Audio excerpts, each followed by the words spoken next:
Okay, so hi friends. Today we'll discuss about the alter command of SQL. So what all things can be done using an alter command? So first of all, let's create a table. This is a syntax for creating a table. I'm running this. So okay, so let's see if the table has been created or not.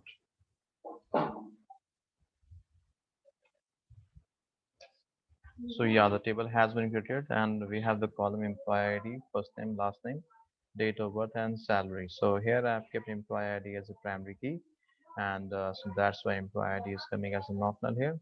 And first name and last name, they both are I have kept as a not null. So you can see the first name is coming as a not null, last name is coming as a not null, and date of birth and salary. So we have these five columns. Out of this five column, employee ID I have kept as a primary key, and the first name and last name explicitly I have mentioned that as a not null, and these all are the data types. Okay, so now let's try to understand the significance of alter, means what else we can do with the help of alter command. So if you can see this first statement, so here what I'm trying to do is, with the help of alter command, I am changing this first name from not null to null. Sometimes you have requirement that you want to change the structure of the table. So generally with the help of alter command, we can change the structure of table. So here with the help of alter command, I want to change the constraint of first name from not null to null, because you can see in this structure that first name has been mentioned as not null. Okay, so now maybe as per the requirement, or the requirement has changed, and now I'm making this first name as a null. It means I'm trying to make this as an optional uh, column. Yeah.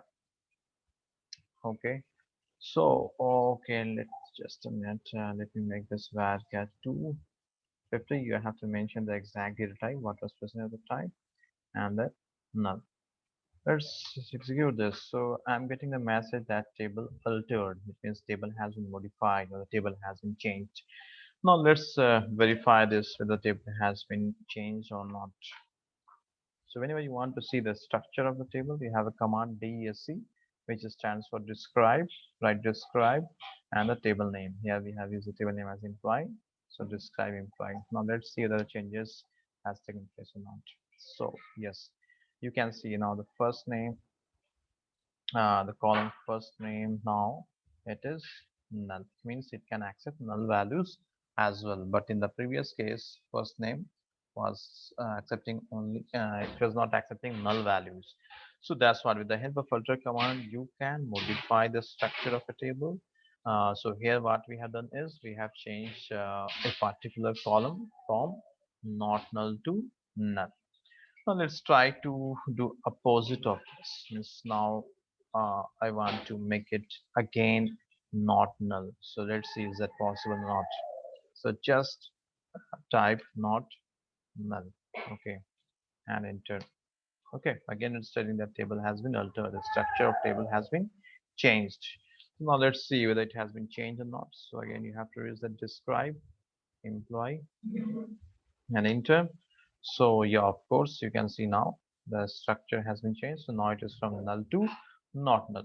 So guys, with the help of filter command, you can change the constraint of a particular column from null to not null, and then from not null to null. So that's all based on the filter command as of now. So we will see the next flavor of filter command, what else can be done with the help of filter command in the next session. Okay, thank you.